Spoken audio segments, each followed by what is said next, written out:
Welcome back to You're All Doomed, the podcast that's been GPS navigating its way through Friday the 13th, the killer cut, 13 minutes at a time. I'm Brian. And I'm tub-thumping Greg. This segment begins with Mike and Whitney walking through the woods at night and ends with two bros and a cute girl standing in line at the gas station. So Mike and Whitney are, walking through the woods at night, and they're about to enter this ramshackled house. Whitney is obviously reluctant, as I would be, but Mike tells her to have a sense of adventure, so they go into the house. The kitchen table is covered with plates and bowls, and it looks like there's like rotten food and like berries and nuts in them. But also on the table is an old box of Calumet double-acting baking powder, a can of powdered mustard, and another can that looks like it says pure spices, but they all look pretty kind of like old and antique. But the one that stood out to me the most was the Calumet baking powder. It's an American food company that was established in 1889 in Chicago. Woohoo! It operated independently until it was acquired by General Foods in 1929, and it's currently owned by Kraft Heinz. But the reason why it stood out to me is because Calumet baking powder also pops up in the background of a couple of really important scenes in The Shining. I wondered if it was a direct reference because Calumet is so prominent in The Shining. And these guys seem like they're, there's enough references to other horror movies and such throughout this movie that I wondered if it was intentional. Yeah, and I wondered that too, because what was the documentary about The Shining? Was it like Room 247? 237. 237. Don't they even talk about Calumet? Because that documentary gets so granular that they're like looking at the wallpaper and the patterns on ties and things like that. But there was some background of why that was included. I don't remember why. It ties into the whole theory that it's that The Shining is a metaphor for the extermination of Native Americans because the Calumet logo is a Native American brave. The tour of this house continues into the living room, where we see a television with the screen smashed and vines and sticks poking out of it, which I didn't really understand. Well, I like to think that the TV has a broken screen because someone that lives in the house had anger issues, or they were playing Ghosts and Goblins on the original Nintendo and they threw the controller through the screen because that game is so fucking hard. But yeah, it is really weird. It's like it almost looks like it's deliberately decorated that way. Like the television was probably broken for some reason, but then it looked like there was these like branches placed in it, like it was something they saw on Pinterest. It was like, how do you repurpose an old television? And they put these branches in it. It was weird. Like I was expecting something to be in there that never materializes in the movie, but it was it's like, why are you stuffing that hole in the TV? There's also an old piano, and they comment that it looks like it was dragged here from another century. There's some weird murkiness of era in this movie. It's curious that everything looks so antiquated, even though it's supposedly only been, we learned 30 years since someone officially lived in this house. So I wonder if it's trying to establish that that Pamela Voorhees was an odd woman in life, that she maybe was very old-fashioned. She wore lockets and had these old antiques and such. It's an interesting detail that never really gets fleshed out, but it adds to some atmosphere. We also see an old girl's bicycle, so presumably Pam Voorhees rides around on her little bike. That was creepy though. Not as creepy as seeing the high chair in Jason's Shack in part 2, but like seeing, because it was clearly like a kid's bike and it was kind of like tucked away in the corner on top of a Foot Locker or something. But I know what you mean about the collection of artifacts in the house don't really make a lot of sense, but there are certain ones that stood out, and the bike was one. It was like, oh shit, like did they take someone off a bike? Like did they kidnap someone and they hid the bike, or like that type of thing. Oh, interesting. Creepy. And yeah, that theory ties in nicely with we see a bunch of hanging whistles. And are those trophies from the counselors that Pamela murdered? Or did Pamela own this camp? That's why her house is here. and those are whistles that she would hand out to the staff. It's I think it's the counselors that she killed, and if that, and again, this is just my theory, but if that is true, I thought that was really cool. It's like a nice little like trophy. It's like, whether it's like you're collecting, scalps or whatever, but it's like you're collecting whistles, and it's such an odd thing to take, but it's also, to me, it's a very clear line to something that would belong to a counselor. So it's like, who would use a whistle? Like a lifeguard or a counselor? And it's like, well, we know she's killed counselors, so this is her trophy collection. And I just thought it was nice because you probably could have done it in a less subtle way and it wouldn't have been as effective. It could have been, their t-shirts that say counselor on the back. Like, it's a little too on the nose, but the whistles, like, you do have to kind of think about it and be like, why are there a bunch of whistles there? I like that a lot. The only thing about it that bothers me slightly is just that would lead me to believe that Pamela was always pretty close to being a serial killer, and it just took this one little thing. I mean, her son drowning, but all she needed was one push to then go full on homicidal.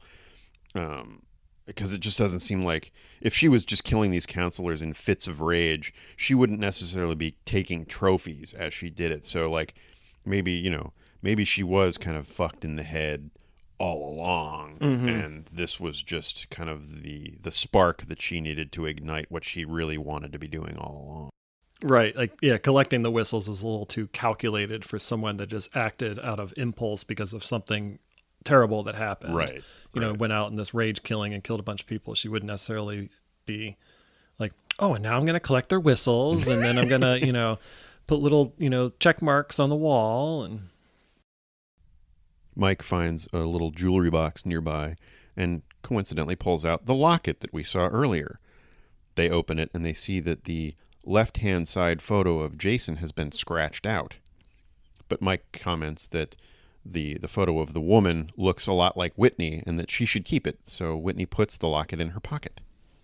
The stealing of the locket kind of reminded me of something from high school where this guy friend of mine and two girls that we were friends with, we went on this, like, I don't even remember like how it came up. It must have been like someone other than me knew about this abandoned house. And I think they would refer to it as like Daniel Boone's smokehouse or something. Like, that was the legend of what this place was. And it was in these woods pretty close to where we lived. And I remember hiking for a while and we did find a house. And in my memory, it's the house that you see at the end of Blair Witch Project. Like, it was really like that run down and creepy. Now, we went in the middle of the day. I think it was even summer, so it wasn't that creepy, but I did not go in the house. It was creepy enough that I didn't go in. But one of the girls that was with us ended up taking something that she found in this house, and it was long abandoned. It was not something that like someone owned. And I don't remember, like, I feel like it was a necklace or an earring or something. And I have no idea. It could have been there for 10 days or, 50 years. I don't know, but she took it. And again, I don't remember the timeline, but it was very, very soon after that, we were back at school, maybe, the next week or maybe even the next day.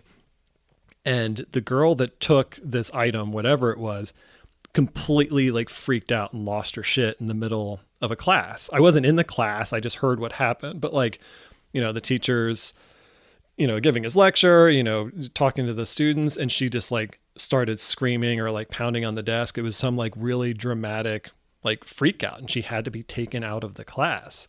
And we never like talked about it after that, but it was always this like kind of like murmur between the people that were with me that we went to this house. We're like, I wonder if it was that thing that she took. It was just like this weird, it's this very like foggy memory I have where I remember parts of it, but I don't remember like the beginning and how we got there. And I don't remember the end of how it got resolved, but I just remember those like key details of like stealing something and freaking out and wondering if the two things were connected. Is that the girl that died shortly after high school?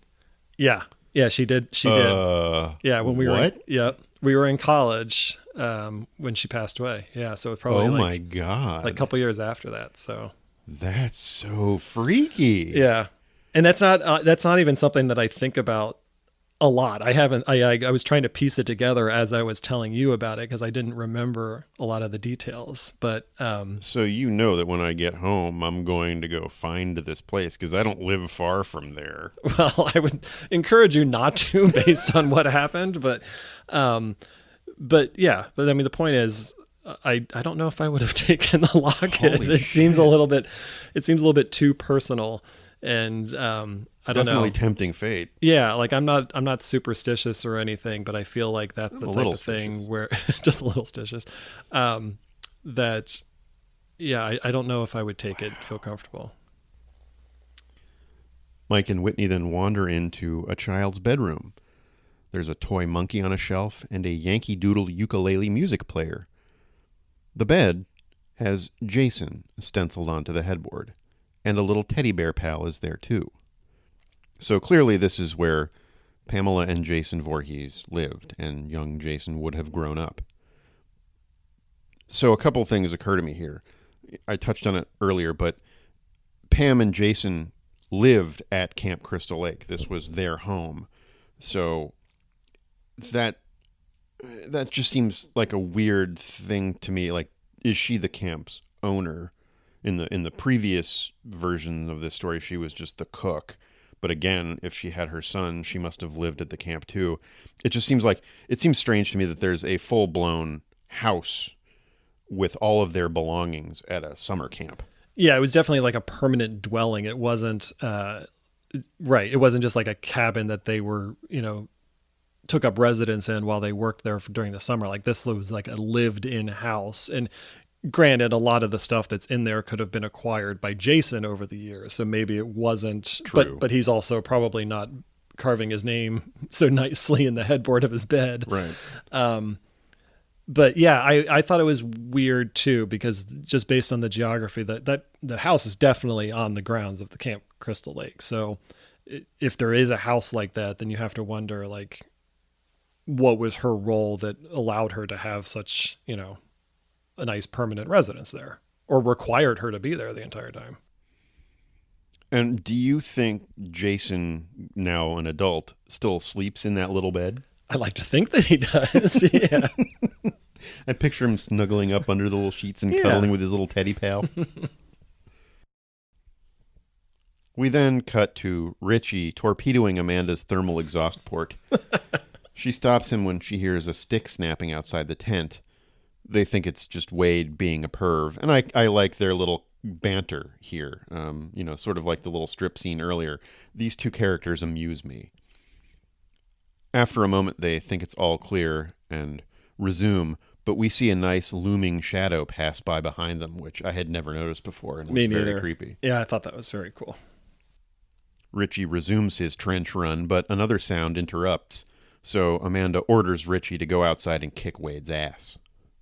Richie stomps off into the woods, and Amanda peeks outside the tent, but sees nothing. I would have sworn that my memory of this scene is that she saw Jason at one of the other tents at the campsite and then zips herself back inside, but I must be misremembering or thinking of one of the other movies or something. She does get creeped out hearing other noises, so she does zip herself back inside the tent. So Richie is off in the woods trying to find Wade when he discovers that he's walking through the marijuana field that they were looking for. Just off the trail, Richie finds Wade's green glow stick that he was carrying. He picks it up and finds an ear with one of the headphones still stuck in it. Which I cry bullshit, because I cannot get earbuds to stay in my ears for the life of me. Maybe I have gigantic ear holes. I mean, my wife was sitting next to me on the couch the other night and she said, "Jeez, you got a big ear hole. Jeez, you got a big ear hole." I said, "Why'd you say that twice?" And she goes, "I didn't. Because of the echo." I agree. There's no way that those headphones are staying in his ear after he gets chopped off. But Richie turns around and finds the earless Wade slumped against a tree. So my question is, did Wade die from having his ear cut off? Because anyone who's seen Reservoir Dogs knows that that's a survivable injury, but I can't really see any other kind of like trauma to his body. Now, granted, it's dark and he's slumped against a tree, but It's hard to tell exactly what happened. There might be a slash on his face and throat, but I don't know what force would have been strong enough to propel him backwards, ripping his ear off. It is a weird injury. It's almost like Jason swung and missed, like whatever his intended target was, and he just like happened to graze his ear, because it's not something you would feel like you would deliberately do. Unless Jason didn't want to hear Sister Christian in a movie other than Boogie Nights either. That's right. Maybe he was enraged because he's a big Paul Thomas Anderson fan. There it is. While Richie is examining Wade's body, he hears Amanda's screams back at the campsite, which I thought was pretty damn creepy, because like I can imagine kind of like the hopelessness of that, where, he wasn't really far from the camp. Obviously, he was close enough to hear Amanda screaming, but like the idea of hearing it and not being there and like, oh shit. That's true. And I kind of wish, because they inserted a little moment where you see Jason slashing into the tent and dragging her out screaming. It would have been creepier if we didn't see that. We were staying with Richie and then heard her screaming. That's a good point. So like, we don't know what's going on. Richie doesn't know what's going on. He has to get back there. And then we both, like the viewer and Richie, discover what happens when he arrives at the campsite. Yeah, I agree. Dashing back to the camp in terror, he finds that Amanda is tied up in her sleeping bag, slung upside down directly over the campfire. She's being cooked alive. He runs forward to help, but is snapped up by a bear trap that Jason has set. And this is where I'm going to bring my wife into the discussion, because she watched this movie with me. She'd never seen any of them in full before, but I wanted her to watch this one with me. And she laughed out loud at this moment, because she'd been seeing me play the Friday the 13th video game and setting bear traps so much that she, kind of laughed and said, "Oh, bear trap." I'm glad you brought that up, because I forgot to mention too that this was also the first time that my wife had ever seen a Friday the 13th movie. We kind of decided that this was kind of the most accessible one to kind of like introduce her to the series. And she watched it. And so throughout this season, I'll be, sharing some of the comments that she had. But in regard to this scene, she didn't believe that Jason had enough time to string up the girl in the sleeping bag based on how long Richie had been gone. But I don't know if I necessarily agree with that, because, it's going to take Richie some time to walk through the woods to find Wade. He finds the body, he kind of freaks out, and then still has to run back. So yeah, like we're not talking about 20 minutes here, but I think it's enough time for Jason, because we see the scene. Jason like reaches in, grabs her, but then yes, there is a very quick transition where now suddenly she's strung up and, roasting over the fire. But we're not seeing this in real time. I mean, it's kind of compressed, I think. So I agree with you. As Richie tries vainly to free his ravaged leg, the sleeping bag burns through, and a roasted Amanda spills out. Smoke even seeps out of her mouth, which was beautiful. My wife was surprised by just how savage this movie is. She was expecting it to be a lot more like, I don't know, part 6 maybe or something. Amanda was played by America Olivo. She was a Frisbee girl in Transformers: Revenge of the Fallen. She was also the understudy as the villain in the Broadway show Spider-Man: Turn Off the Dark. The woman who played Juno in The Descent was actually the lead in that part, but got a concussion on the first preview, so America Olivo had to fill in for several weeks of the ill-fated production. She was also apparently in Mission Impossible Rogue Nation, but I can't figure out exactly where.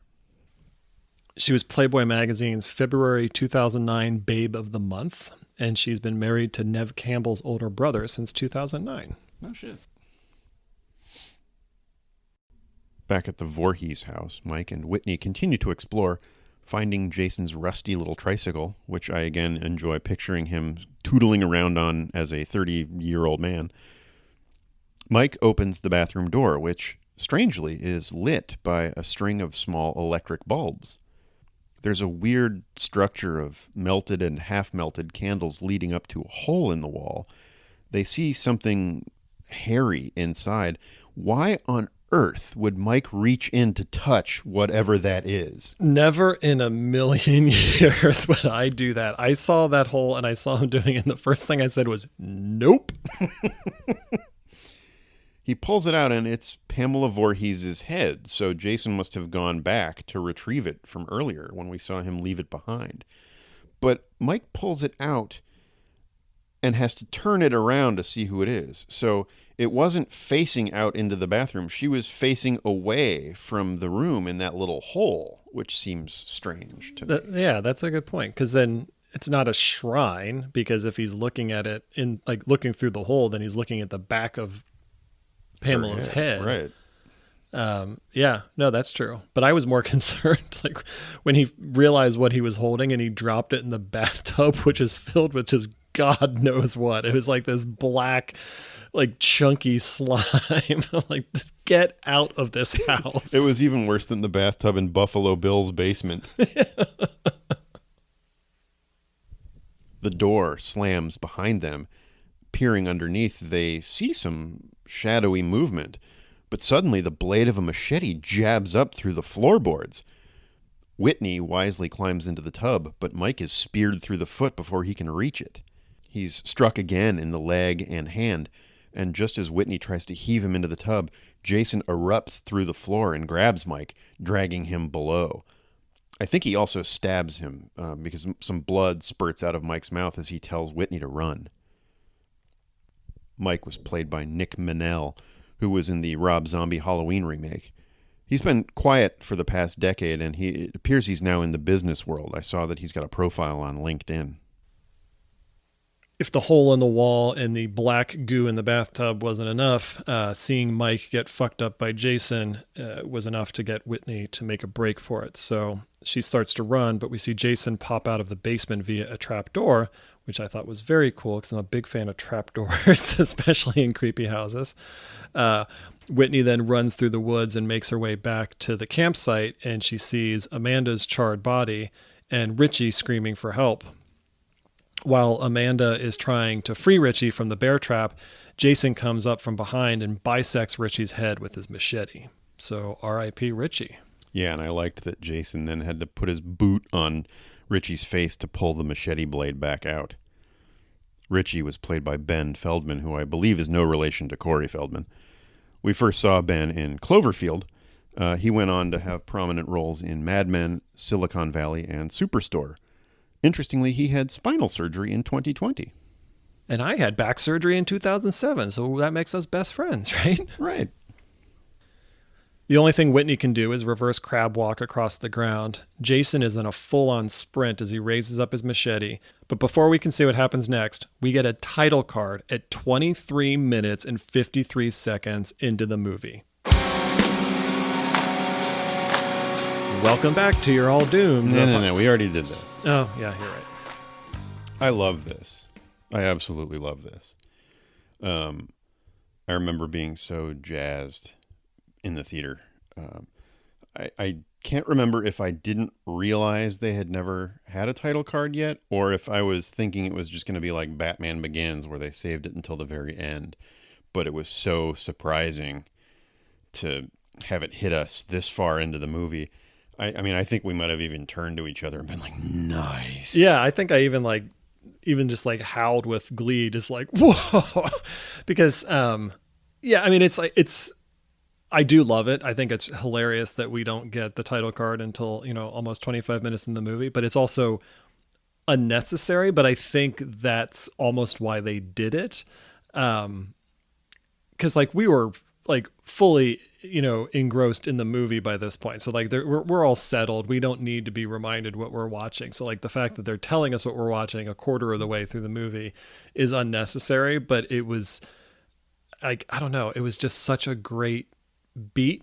And I almost wonder if they did it because it was going to be very difficult to make the transition from what just happened, which was like sheer, like absolute chaos at the campsite. And then we cut to, this other scene that we'll talk about in a second, but like, that's a really jarring transition.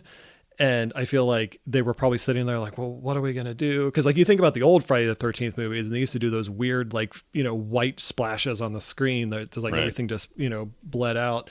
And I think that was like their version of like, okay, we created this like chaotic situation. How do we get out of it and give people a minute to like catch their breath? Yeah, I wonder, like, did they write to this or did they write themselves to a point where they're like, oh, well, let's just put the title card here? I wouldn't be surprised to learn that they had this in mind, and they structured the first act of the movie this way, specifically to have this late title card reveal. That could be, because I know, like, if you and I were writing this, we probably would have gotten to that point where, like, all right, well, how do we get ourselves out of this? Well, what if we put a title card in? But it's like 25 minutes in the movie. I know, isn't that awesome? Like, I think that would have been fun.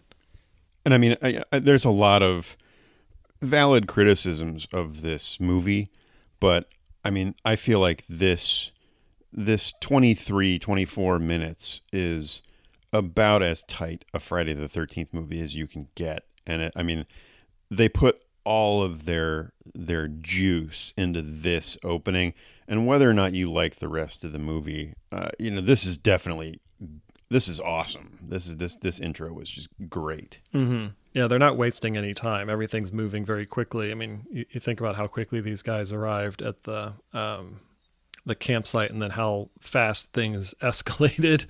Yeah, they're not wasting their time, and there's it's just kind of like chugging along like a freight train. 6 weeks later, an SUV of 7 friends arrives via Route North 61, pulling into an outpost gas station. They jump out of the vehicle, and as they yammer and improv, we see the clerk inside complimenting a hunky drifter's knapsack. I feel like the dialogue for this group of friends was very loosely sketched in the screenplay. A lot of this feels very improv. For example, Chewie, one of the kids, is buying combos, Funyuns, and a box of condoms. When questioned about how much sex he's planning to have, he says that the condoms are for an experiment. But we never learn what that is, so I feel like it's something the actor threw in there and then it never gets paid off. The hunky hunk with the knapsack talking to the cashier is named Clay, and he's been looking for his sister, who's been missing for about a month and a half, which lines up with the 6 weeks later that we just saw. Clay is holding a missing person poster, and we learn that Whitney is his sister. There's a blonde-headed bro standing behind him named Trent, and he's getting impatient with Clay. So in a total dick move, he asks him to move aside unless he's actually going to buy something. Jenna, who's the cute girl standing next to Trent, is clearly embarrassed by this exchange. But regardless, Clay politely gets out of line so Trent can buy his 2 waters and some gasoline. The interaction with the gas station attendant is unusual. This is an odd local character, the first of several that we will encounter. He seems like a little kooky, and Clay even seems a little bit uncomfortable talking to him. This clerk was played by Chris Coppola, a voice actor and comedian who was in The Polar Express and Beowulf for Robert Zemeckis, and also voiced a character in Diary of a Wimpy Kid, The Long Haul. He also appeared in one episode of How I Met Your Mother with Josh Radnor. He is not the Chris Coppola who is Nicolas Cage's brother. That's where this segment ends. The death count stands at 3. We lost Amanda, Mike, and Richie. To hear the lab results of what that black goo in the bathtub was, tune in next week to another episode of You're All Doomed.